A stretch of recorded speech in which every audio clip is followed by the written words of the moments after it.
Hello guys, welcome back to my YouTube channel. आज मैं आपके लिए एक नया टॉपिक लेकर आई हूँ जिसका नाम है Hardy Weinberg principal.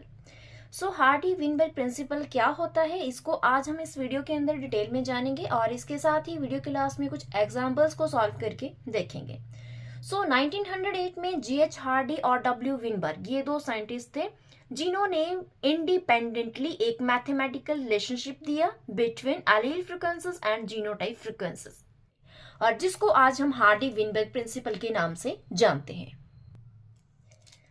Hardy Weinberg principal क्या कहता है, अब इसके बारे में थोड़ा सा देख लेते हैं। हार्डी विनबर्ग प्रिंसिपल कहता है कि जो जेनेटिक वेरिएशन होती है पॉपुलेशन के अंदर, वो कांस्टेंट रहती है जनरेशन आफ्टर जनरेशन। यानी कि जो जेनेटिक वेरिएशन एक पॉपुलेशन के अंदर आ गई, वो आगे की जितनी भी फ्यूचर जनरेशन होगी उनके अंदर भी वो सेम ही रहेगी, अगर उसमें कोई डिस्टर्बिंग फैक्टर्स ना हो। तो डिस्टर्बिंग फैक्टर्स से उनका मतलब है mutations, natural selection, non random mating, genetic drift, gene flow. ये जो सारे हैं, इनसे हार्डी विनबर्ग का मतलब है कि ये सारे डिस्टर्बिंग फैक्टर्स है, और अगर ये पॉपुलेशन के अंदर ना प्रेजेंट हो तो उसके अंदर जो जेनेटिक वेरिएशंस है वो कांस्टेंट रहेगी, चाहे फ्यूचर में जितनी भी जनरेशंस पैदा हो जाएं। मतलब कि जीनोटाइप और एलील फ्रीक्वेंसीज जो है वो कांस्टेंट रहती है। और दूसरा, हार्डी विनबर्ग प्रिंसिपल कहते हैं कि जो जीनोटाइप फ्रीक्वेंसीज है उनका जो सम है वो इक्वल होता है 1 के, और जो एलीलिक फ्रीक्वेंसीज है उनका भी जो सम है वो भी इक्वल होता है 1 के। अब हम बात कर लेते हैं कि हम हार्डी विनबर्ग प्रिंसिपल को किस तरह से कैलकुलेट करते हैं, मतलब किस तरह से हम इसको अप्लाई करते हैं।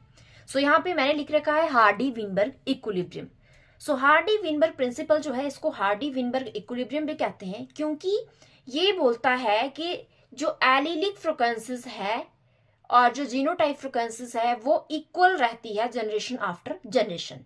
क्योंकि वो इक्वल रहती है इसलिए इसको इक्विलिब्रियम के नाम से भी जानते हैं। इसको कैसे कैलकुलेट करते हैं, इसको जानने से पहले हम कुछ छोटी छोटी टर्म्स के बारे में जान लेते हैं।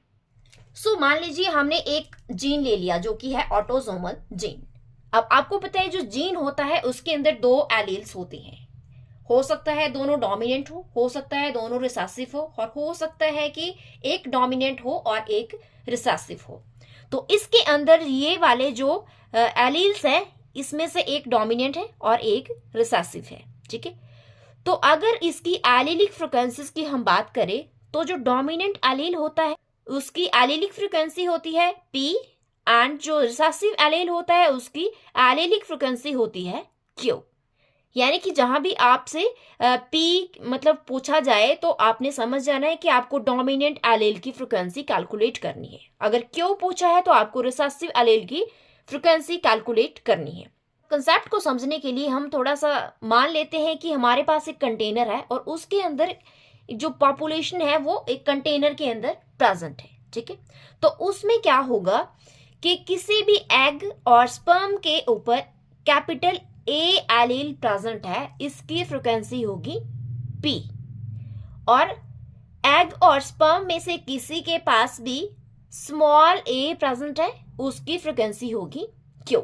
यानी कि इनकी ये प्रोबेबिलिटी है कि चांसेस है, हो सकता है एग के पास कैपिटल एलील हो सकता है स्पर्म के पास कैपिटल एलील हो, और इसी तरह हो सकता है एग के पास स्मॉल एलील और हो सकता है स्पर्म के पास स्मॉल एलील हो। इनकी जो प्रोबेबिलिटी है वो है P एंड Q। इसी तरह अगर हमारे पास कहीं भी होमोजाइगस कंडीशन आती है, जैसे कि कैपिटल A, यहाँ पे दोनों जो एलील है वो डोमिनेट है, तो इसकी जो फ्रीक्वेंसी होगी वो होगी P²। मतलब कि P into P is equal to P², ठीक है। तो इसी तरह अगर हमारे पास रिसेसिव एलील की फ्रीक्वेंसी हम देखें तो वो होगी Q², और अगर हमारे पास हिट्रोजाइगस कंडीशन आती है तो उसकी फ्रीक्वेंसी होगी हमारे पास 2PQ। इस तरह से आपको ये सारी चीजें जो पता होनी चाहिए, तभी आपको जो हार्डी विनबर्ग इक्विलिब्रियम के अंदर इक्वेशंस आएगी वो इजीली समझ आ जाएगी। अब बात कर लेते हैं कि हार्डी विनबर्ग इक्विलिब्रियम को कैसे कैलकुलेट किया जाता है। इसमें दो इंपॉर्टेंट इक्वेशंस आती है, P plus Q is equal to 1, और दूसरी आती है P² plus 2PQ plus Q² is equal to 1। So ये जो दो इक्वेशंस है ये आपको याद रखनी है, इसी से आप सारे जो फ्रिक्वेंसीज आपसे पूछी जाएगी एग्जाम में वो आप कैलकुलेट कर सकते हो, चाहे वो एलील की फ्रिक्वेंसी हो, चाहे वो इंडिविजुअल की फ्रिक्वेंसी हो, जीनोटाइप फ्रिक्वेंसी हो, वो सारी जो फ्रिक्वेंसीज है वो इसी इक्वेशंस के साथ सॉल्व होंगी। तो सबसे पहले हम देख लेते हैं P plus Q is equal to 1। P plus Q is equal to 1 मतलब कि इसमें जो P है मैंने आपको पीछे बताया कि वो डोमिनेंट एलील की फ्रिक्वेंसी है और जो Q है वो रिसेसिव एलील की फ्रिक्वेंसी है। अब यहाँ पर दूसरी इक्वेशन आती है P square plus 2PQ plus Q square is equal to 1। So ये किस तरह से बनी इक्वेशन? अब आपको पता है कि हर एक इंडिविजुअल के अंदर हर एक जीन की दो कॉपीज होती हैं, एक मदर से आती है और एक फादर से आती है। तो इस तरह से क्या हुआ कि जो एक जीन होता है उसके अंदर आपको पता है कि दो एलील होते हैं, तो अगर हम जीनोटाइप फ्रिक्वेंसी की बात करें तो वो डबल हो जाती है, मतलब किसी ऑर्गेनिज्म की जीनोटाइप फ्रिक्वेंसी जो है वो डबल हो जाती है उसकी एलील फ्रिक्वेंसी से, क्योंकि हर एक जीन के अंदर दो एलील होते हैं। तो अगर इंडिविजुअल की बात की जाए तो उसमें क्या होता है, दो जीन होते हैं, एक मदर से आता है और एक फादर से आता है। किसी भी एक सिंगल कैरेक्टर को लेकर हम इमेजिन कर रहे हैं, चाहे वो स्किन कलर हो, चाहे वो हाइट हो, चाहे वो कोई भी कैरेक्टर हो, ठीक है। तो इस तरह से अगर हमने किसी इंडिविजुअल की जीनोटाइप फ्रिक्वेंसी कैलकुलेट करनी है तो हम यहाँ पे इक्वेशन यूज करेंगे P square plus 2PQ plus Q square is equal to 1। और अगर हमने एलीलिक फ्रिक्वेंसी कैलकुलेट करनी है तो हम यूज करेंगे P plus Q is equal to 1।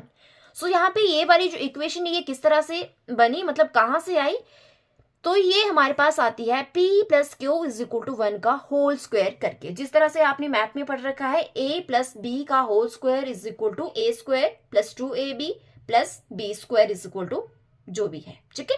तो इसी तरह से यहाँ पे ये भी इक्वेशन इसी तरह से बनी है।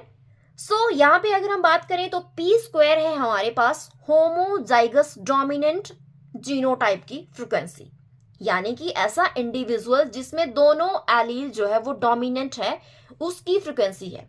और इसी तरह हिट्रोजाइगस जीनोटाइप की फ्रिक्वेंसी है 2PQ और जो Q स्क्वायर है यह है फ्रिक्वेंसी हमारे पास होमोजाइगस रिसेसिव जीनोटाइप की, क्योंकि आपको पता है कि जो P है वो डोमिनेंट एलील की फ्रिक्वेंसी है और जो Q है वो रिसेसिव एलील की फ्रिक्वेंसी है। तो जो होमोजाइगस डोमिनेंट कंडीशन जहां पे आती है वहां पे दो P आपस में जो मल्टीप्लाई करेंगे तो वैल्यू आ जाएगी P स्क्वायर। और इसी तरह जहां पे होमोजाइगस रिसेसिव जीनोटाइप आता है तो वहां पे जो Q है वो दो बार मल्टीप्लाई होके तो उसकी जो वैल्यू आएगी वो आएगी Q स्क्वायर। सो इसको हम ज्यादा डिटेल में समझने के लिए एक एग्जांपल देख लेते हैं। मान लीजिए हमारे पास एक विलेज में 200 इंडिविजुअल्स रहते हैं, तो उन 200 इंडिविजुअल्स में से 120 जो है उनकी हाइट जो है वो लंबी है, यानी कि वो टॉल है, और जो 80 है उनकी हाइट जो है वो छोटी है। तो यहाँ पे हमने जो कैरेक्टर लिया वो लिया हमने हाइट, ठीक है। मतलब हम हाइट को लेकर यहाँ पे एलीलिक फ्रिक्वेंसी और जीनोटाइप फ्रिक्वेंसीज को समझने की कोशिश करेंगे। सो अगर हम इनकी रेशियो कैलकुलेट करें तो हमारे पास इनकी रेशियो आती है 3:2। तो रेशियो कैसे कैलकुलेट करते हैं, 120 डिवाइडेड बाय 80। तो जब हम इनको सॉल्व करेंगे तो हमारे पास वैल्यू आती है 3:2। सो जब ये पॉपुलेशन मतलब 200 इंडिविजुअल्स जो है वो रिप्रोड्यूस करेंगे तो आगे की जनरेशन में भी ये जो रेशियो है वो सेम रहेगी according to Hardy Weinberg principle. So यहाँ पर देख लेते हैं, मान लीजिए इन्होंने रिप्रोड्यूस किया और यहाँ पे टोटल नंबर ऑफ इंडिविजुअल हमारे पास हो गए 400। सो इनकी रेशियो होनी चाहिए 3:2। कितने जो इंडिविजुअल है वो टॉल होंगे और कितने जो इंडिविजुअल है वो ड्वार्फ होंगे, ये हमें कैसे पता चलेगा? तो इसको कैलकुलेट करने के लिए हम यहाँ पर ले लेते हैं रेशियो और उसके साथ हम लगा देते हैं x, और इन दोनों को हम प्लस करके आगे हम वैल्यू पुट करेंगे टोटल नंबर ऑफ इंडिविजुअल, ठीक है।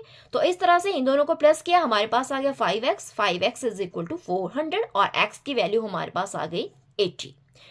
तो हमने इस वैल्यू को यहाँ पे पुट किया तो हमारे पास टॉल इंडिविजुअल का नंबर आता है 240 एंड द ड्वार्फ इंडिविजुअल का नंबर आता है 160 और टोटल नंबर ऑफ इंडिविजुअल हो गए हमारे पास 400। तो अगर हम इनकी रेशियो कैलकुलेट करें तो इनकी रेशियो भी हमारे पास 3:2 ही आती है। आप इसको सॉल्व करके देख सकते हैं। सो ये थी हार्डी विनबर्ग प्रिंसिपल की फर्स्ट स्टेटमेंट कि जेनेटिक वेरिएशंस जो आती है पॉपुलेशन में वो कांस्टेंट रहती है जनरेशन आफ्टर जनरेशन। अब हम दूसरी स्टेटमेंट की बात कर लेते हैं। यहां पर इन्होंने कहा कि sum total of allelic frequencies is equal to 1। मतलब अगर हम एलेलिक फ्रीक्वेंसी को आपस में ऐड करें तो उनकी जो वैल्यू होगी वो बराबर होगी 1 के, यानी कि P plus Q is equal to 1। और यही अगर हम जीनोटाइप फ्रीक्वेंसी की बात करें तो उनकी वैल्यू भी हमारे पास आती है 1। तो इसको समझने के लिए हम दोबारा से वही एग्जांपल ले लेते हैं।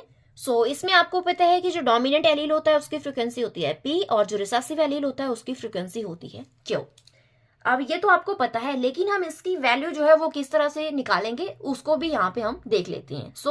अगर हमारे से क्वेश्चन में पूछ रखा है कि डोमिनेंट एलील की फ्रीक्वेंसी कैलकुलेट कीजिए, तो हम क्या करेंगे, जितने भी डोमिनेंट इंडिविजुअल्स है यानी कि जिनकी हाइट लंबी है उनको हम यहाँ पे ले लेते हैं और divided by total number of individuals, तो हमारे पास आ जाती है डोमिनेंट एलील की फ्रीक्वेंसी। इसी तरह से अगर हमारे को पूछ रखा है रिसेसिव एलील की फ्रीक्वेंसी, तो हम यहाँ पे लेंगे डॉर्फ हाइट की जो इंडिविजुअल है उनको divided by total number of individual is equal to 0.4। अब हार्डी विनबर्ग इक्विलिब्रियम में जो स्टेटमेंट दे रखी है कि sum total of allelic frequencies is equal to 1, तो यहाँ पे हम उसको प्रूव कर लेते हैं। P plus Q is equal to 1, तो P की वैल्यू है हमारे पास 0.6 और Q की वैल्यू है हमारे पास 0.4। तो अगर हम इनको ऐड करते हैं तो हमारे पास आ जाता है 1। ये तो था कि एलिलिक फ्रीक्वेंसी को अगर हम सम करते हैं तो उनका जो टोटल आता है वो आता है 1। इसी तरह उन्होंने कहा कि जीनोटाइप फ्रीक्वेंसीज को अगर हम सम करेंगे, मतलब उनको हम ऐड करेंगे, तो उनका जो टोटल है वो भी 1 के बराबर ही होता है। तो यहाँ पे हम देख लेते हैं P² plus 2PQ plus Q² is equal to 1। ये जो इक्वेशन है इससे हम जीनोटाइप फ्रीक्वेंसी को कैलकुलेट कर सकते हैं। यहाँ पे जब हम इनकी वैल्यूज पुट करेंगे तो हमारे पास आता है 0.36 प्लस 0.48 प्लस 0.16। तो जब हम इन सबको ऐड करेंगे तो हमारे पास इनकी वैल्यू आती है 1। तो यहाँ पे इनकी जो स्टेटमेंट थी the sum total of genotype frequencies is equal to 1, वो यहाँ पे सही हो गई। ये सारी जो कंडीशंस है ये तभी एप्लीकेबल होगी अगर किसी भी पॉपुलेशन के अंदर कोई भी डिस्टर्बिंग फैक्टर नहीं होता है। चलिए अब हम कुछ एग्जांपल्स को सॉल्व करके देख लेते हैं। तो पहला एग्जांपल हमारे पास है a gene locus has 2 alleles, dominant A and recessive A। If the frequency of dominant allele मतलब कैपिटल A की फ्रीक्वेंसी 0.4 है, then the frequency of homozygous dominant, heterozygous and homozygous recessive individuals in the population is क्या होगी। मतलब चलिए अब question को solve कर लेते हैं। सबसे पहले हमें क्वेश्चन में दे रखा है डोमिनेंट एलील की फ्रीक्वेंसी, यानी कि हमें दे रखा है P की वैल्यू। ठीक है, हमें यहाँ पे इस क्वेश्चन को सॉल्व करने के लिए P और Q दोनों की वैल्यू चाहिए। ठीक है, तो हम Q की वैल्यू कैसे कैलकुलेट करेंगे, P plus Q is equal to 1। तो 0.4 हमारे पास P की वैल्यू दे रखी है और Q की वैल्यू हमें कैलकुलेट करनी है। तो Q is equal to 1 minus 0.4, तो हमारे पास आ जाती है 0.6, जो कि हमारे पास है Q की वैल्यू। अब हमारे पास P और Q दोनों की वैल्यूज आ गई। अब हम बात करते हैं क्वेश्चन की। तो क्वेश्चन में हमारे से पूछ रखा है कि होमोजाइगस डोमिनेंट इंडिविजुअल की फ्रीक्वेंसी क्या होगी, यानी कि हमारे से पूछ रखा है AA। तो आपको पता है कि जब कैपिटल A आता है तो इसकी फ्रीक्वेंसी को हम कैसे कैलकुलेट करते हैं, P² से। ठीक है, तो यहाँ पर हमें P की वैल्यू पता है, तो हम क्या करेंगे, P² इज इक्वल टू 0.4 का होल स्क्वायर, मतलब हम P का स्क्वायर कर लेंगे तो हमारे पास वैल्यू आती है 0.16। तो ये हमारे पास आ गई होमोजाइगस डोमिनेंट इंडिविजुअल की फ्रीक्वेंसी। इसी तरह से नेक्स्ट हमारे से पूछ रखा है हेटेरोजाइगस इंडिविजुअल की फ्रीक्वेंसी। तो हेटेरोजाइगस इंडिविजुअल का मतलब है कि हमारे से पूछ रखा है कैपिटल A और स्मॉल a। ठीक है, तो इसको हम किस तरह से कैलकुलेट करते हैं, 2PQ से। तो 2PQ is equal to 2 into 0.4 P की वैल्यू और 0.6 Q की वैल्यू। तो जब हम इसको सॉल्व करते हैं तो हमारे पास आता है 0.48, जो कि हमारे पास आ गई हेटेरोजाइगस इंडिविजुअल की फ्रीक्वेंसी। और इसी तरह से नेक्स्ट हमारे से पूछ रखा है frequency of homozygous recessive individuals, यानी कि स्मॉल a। तो इसकी फ्रीक्वेंसी को कैलकुलेट कैसे करते हैं हम, Q² से। ये सारी चीजें मैंने आपको पीछे क्लियर कर दी हैं। तो यहाँ पे हम क्यू स्क्वायर को कैसे कैलकुलेट करेंगे, हम क्यू की वैल्यू लेंगे, उसका स्क्वायर कर देंगे, तो हमारे पास इसकी वैल्यू आ गई 0.36। तो इस तरह से हमने ये क्वेश्चन जो है बड़े ही आसानी से सॉल्व कर लिया। तो चलिए एक और प्रॉब्लम यहाँ पे सॉल्व करके देखते हैं। तो दूसरा क्वेश्चन है हमारे पास, consider a single locus with 2 alleles which are at Hardy Weinberg equilibrium. अब आपको पता है कि किसी भी जीन की अगर हम बात करें तो उसके अंदर 2 एलील्स होते हैं। तो यहाँ पे इन्होंने बोल रखा है कि एक सिंगल लोकस की बात कर रहे हैं, वहां पर 2 एलील्स है जो कि हार्डी-विनबर्ग इक्विलिब्रियम में है। If the frequency of one of the homozygous genotype is 0.64, यानी कि कोई भी होमोजाइगस जीनोटाइप की फ्रीक्वेंसी आपको दे रखी है 0.64, चाहे आप इसको कैपिटल ए मान लो, चाहे आप इसको स्मॉल ए मान लो, दोनों जो कंडीशंस है वो होमोजाइगस है। तो इस तरह से अगर आपको ये फ्रीक्वेंसी दे रखी है तो what is the frequency of heterozygous in the population. So इसको सॉल्व कर लेते हैं। अब हमें क्वेश्चन में दे रखी है होमोजाइगस जीनोटाइप की फ्रीक्वेंसी, तो इसको आप चाहे पी स्क्वायर मान लो, चाहे आप इसको क्यू स्क्वायर मान लो, ठीक है। तो किसी एक वैल्यू को हम यहाँ पर लेकर चलते हैं, तो हम ले लेते हैं यहाँ पे पी स्क्वायर। तो हमें क्वेश्चन में दे रखा है P square is equal to 0.64। तो 0.64 हमें पी स्क्वायर की वैल्यू दे रखी है। तो अगर हमने पी की वैल्यू कैलकुलेट करनी है तो हम क्या करेंगे, 0.64 का अंडर रूट लेंगे, तो इसकी वैल्यू हमारे पास आ जाती है 0.8। So according to Hardy Weinberg equilibrium P plus Q is equal to 1, ठीक है। तो हमने यहाँ पे क्यू की वैल्यू अगर कैलकुलेट करनी है तो हम हार्डी-विनबर्ग इक्वेशन को लेंगे और P plus Q is equal to 1 करके देखेंगे, तो हमारे पास P की वैल्यू जो है वो है 0.8 और इसको हम सॉल्व करेंगे तो क्यू की वैल्यू हमारे पास आती है 0.2। तो अब हमारे पास P की वैल्यू भी आ गई और क्यू की वैल्यू भी आ गई। तो अब हम बड़ी आसानी से आगे का क्वेश्चन जो है वो सॉल्व कर लेंगे। अब हम देखते हैं कि फ्रीक्वेंसी ऑफ हेटेरोजाइगस जीनोटाइप क्या होगी। आपको पता है कि होमोजाइगस की बात करें तो वहां पे आता है पी स्क्वायर या फिर क्यू स्क्वायर। तो हमारे से क्वेश्चन में पूछ रखा है हेटेरोजाइगस जीनोटाइप यानी कि 2pq। तो 2pq की वैल्यू हम निकालेंगे, यहाँ पे इसकी वैल्यूज को पुट कर देंगे तो हमारे पास आ जाएगी 2pq यानी कि हेटेरोजाइगस जीनोटाइप की फ्रीक्वेंसी। इस तरह से 2pq की वैल्यू हमारे पास आ जाती है 0.32। तो इस तरह हम हार्डी-विनबर्ग इक्विलिब्रियम के इक्वेशंस को लेकर किसी भी टाइप का क्वेश्चन जो है वो सॉल्व कर सकते हैं। आई होप आपको ये वीडियो पसंद आई होगी। अगर आपको मेरी वीडियो पसंद आई हो तो मेरे वीडियो को लाइक करना, मेरे चैनल को सब्सक्राइब करना और वीडियो को ज़्यादा से ज़्यादा शेयर करना। Thank you for watching.